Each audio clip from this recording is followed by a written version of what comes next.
So let's go ahead and jump into some stories. And the first one today comes from Cybersecurity Dive, and the title here is Remote Access Tools Most Frequently Targeted as Ransomware Entry Points.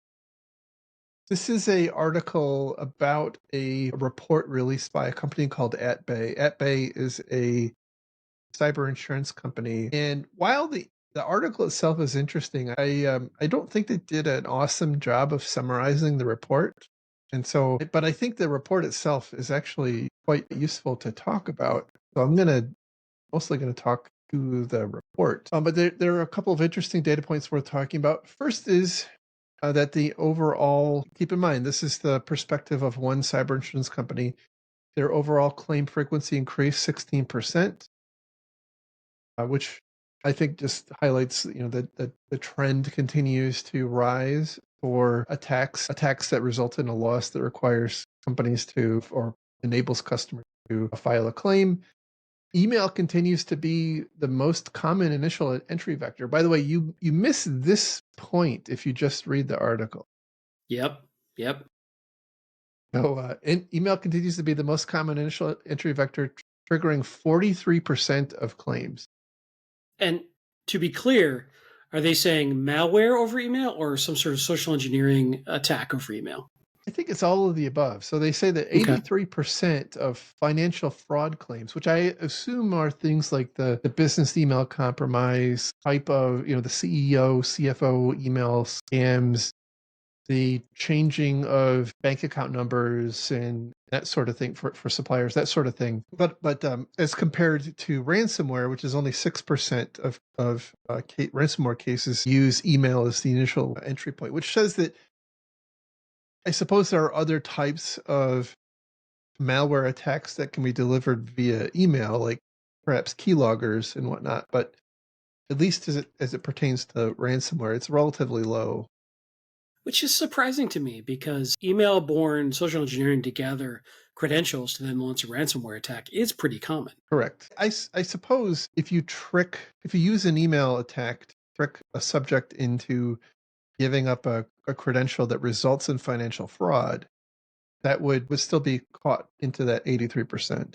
Yeah, that's fair. Let's see, direct ransomware claim frequency returned to 2021 levels. So there had been a dip. I don't know if it's due to the pandemic or what, but anyway, there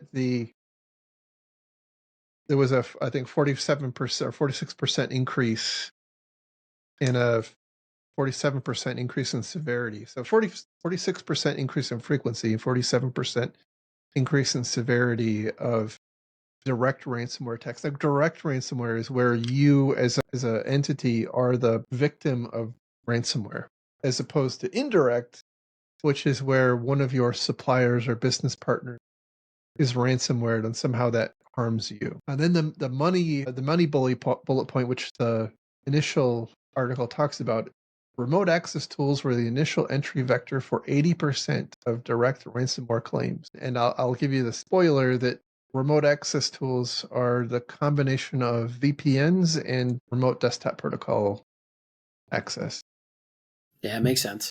I was reading this too, and I wonder if there's a bit of bias because remote access tools are going to be exposed, right? They're meant to be exposed. So there's a bit of that's where the money is kind of aspect of this. But also, I think we just see a common problem with people running them securely or accurately or ensuring MFA is enabled and that sort of thing.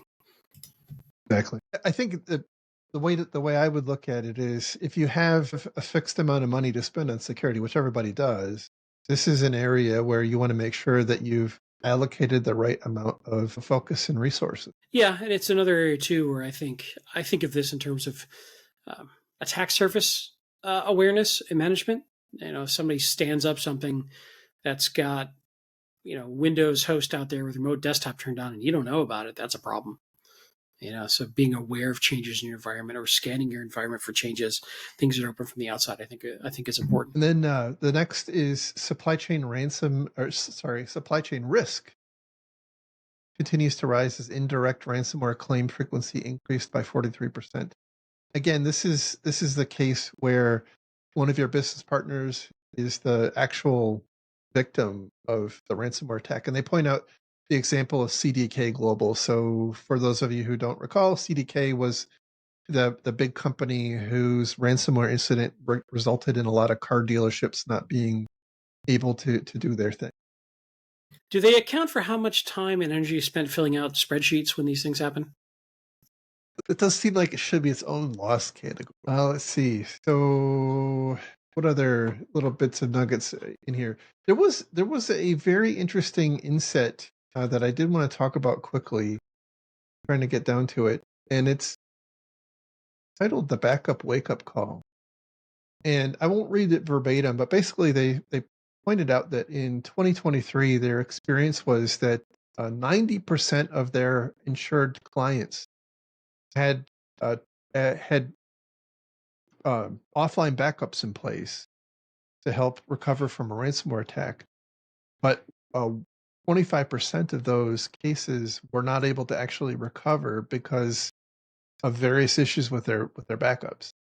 And so they point out that they worked with their customers because again, they're they have a financial incentive to help their customers be able to recover and improve that situation. But I think the point that I wanted to highlight, like this is like these 1980s basics.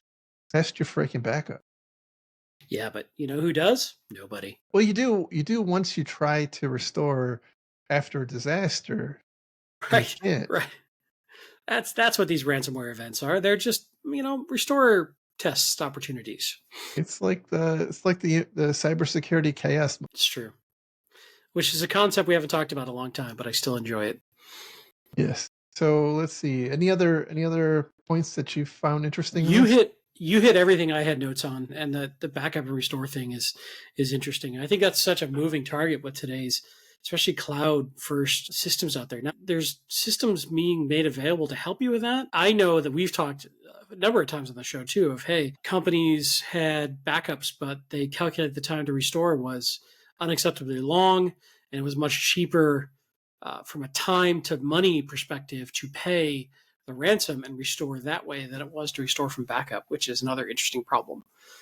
In our initial foray into the world of IT, we used to do tape based backups that we used to send off site to Hmm. secure storage facilities, and our backup times were marked in days, sometimes weeks. It was just a different world. But nowadays, people, their time to recover is so low, or at least theoretically, that it feels like a lot of people just take the risk, roll the dice, and say, well, we'll do what we can without it. Or they think they have backups until they need to restore and they don't. But it's tough to, in today's sort of emphasis on AI and cost cutting and doing more with less, at least as I see it, having the time and the staff to do a full disaster recovery test with restore from backup seems a luxury, which is unfortunate. I think we should be doing it more often. Yeah, I completely agree. It is a sickening feeling when you go to try to restore in the aftermath of any kind of a disaster. It could be ransomware, it could be just a something as benign as a server dying, and you're not able to restore. That is it's a terrible.